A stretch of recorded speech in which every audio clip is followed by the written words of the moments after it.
Hey, this is Victor Antonio, and today I just want to talk about commitment versus involvement. When you talk about success, people always say, what's the key to success? And I'm often reminded of that story about the kamikaze pilot. You know what a kamikaze pilot is, a Japanese fighter pilot who basically, at the last minute, if he has to ram his jet plane into a ship or a base, whatever it may be, he will basically sacrifice his life for his country. That's what a kamikaze pilot does.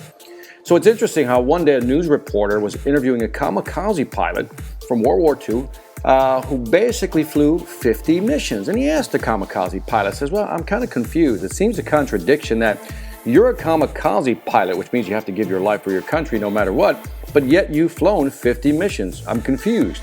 The pilot responds something like this. He says, well, it's like this.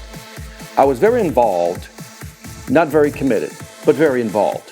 That was the pilot's response. In other words, he was involved, but not very committed.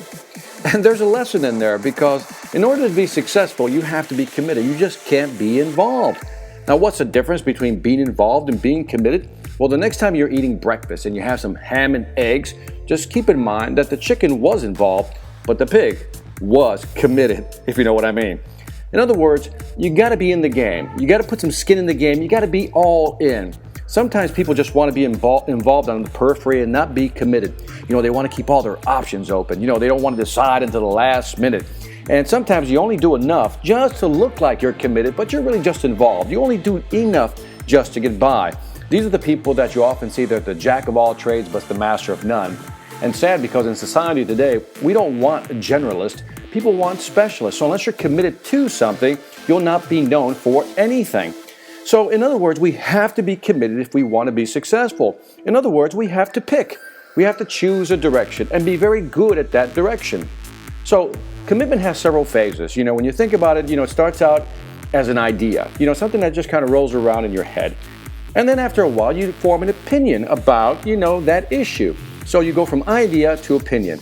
But as you think about it, you form your opinion, then you form a belief. In other words, you conclude that you are for that issue. You're for that. You're committed to that. And the next phase is true commitment, is when you act on that belief with everything you have, mind, body, soul. Everything is directed at one course of action.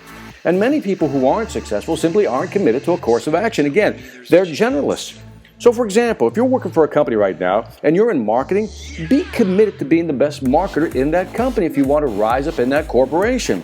If you're in operations, be committed to reducing costs, turnaround time for the customer. If you're in sales, be committed to expanding market share, winning business. Be committed to being the best in selling. If you're in customer service, be committed to being the best in terms of customer satisfaction, new client acquisition, or retention. This is what it requires. See, because once you're committed, then and only then does the law of attraction kick in. In other words, resources start to come your way. The energy you start feeling from others start to come your way. You begin to get assistance from unexpected sources. In other words, things begin to happen only after you've committed. But again, if you're only involved and never committed, you'll never be successful. This is Victor Antonio with a quick motivational tip. Talk to you later.